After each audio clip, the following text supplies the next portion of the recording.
ဒီပွဲမှာကကျွန်တော်6ရက် performance ရကျွတ်စီပေါ့နော်ကျွန်တော်ဂွနီဗီအောင်နိုင်အောင်တီးသွားပြီဟောဒီဒီဘက်နားမှာပြီ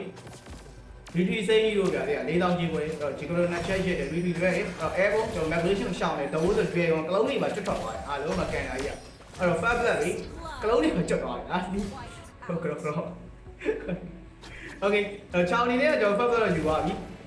နောက်တစ်ပါတော့လေဒီကလိုတစ်ချက်လမ်းပြီးတော့ပြီးတယ် migration လွှဲသွားပြီတာဝါရှိတယ်ဆိုတာဝါကျိုးအောင်နှားဆောင်နေတယ်ဗျာအဲဘုံခိုင်တိုင်းကြတယ်နောက်လိုက်တာတော့တဝိုးတွေကောင်နောက်တဲ့ဒီလိုတစ်ကောင်ပဲချောင်းဆက်ပြီးတော့ယူသွားသည် nice Okay, blue banana မှာဘာသက်လုံးလဲ0 set ရတဲ့အဲဘုံတဝတ်တွေကောင်ဘက်က migration ကမှတ်မိလိုက်ကောင်းလိုက်ရကွာ6ရဲ့ performance နဲ့ကျွတ်စီ4000ကြီးပွဲရပါတယ်နော်ဗီဒီယိုက3ကောင်နောက်တဲ့ဗီဒီယိုက1ကောင်ရရင်တော့6တော့ဝင်ပြီကွီနီဗီယာ migration လိုက်ရတယ် passive နေနေဆိုတော့ wide online လိုက်ဟုတ်တာမစိုးကောင်းဘူးဒါပေမဲ့6နေတဲ့ကမပြတ်ကြပါဘူး physical page လို့တဝတ်တွေကောင်ဇက်တိုက်ပါလာတယ်ဒီကလေးအလုံးကြီးချောင်းကန်တာပဲက6ကောင်းနေ4000ကြီးပွဲမှာ6နိုင်သွားပြီ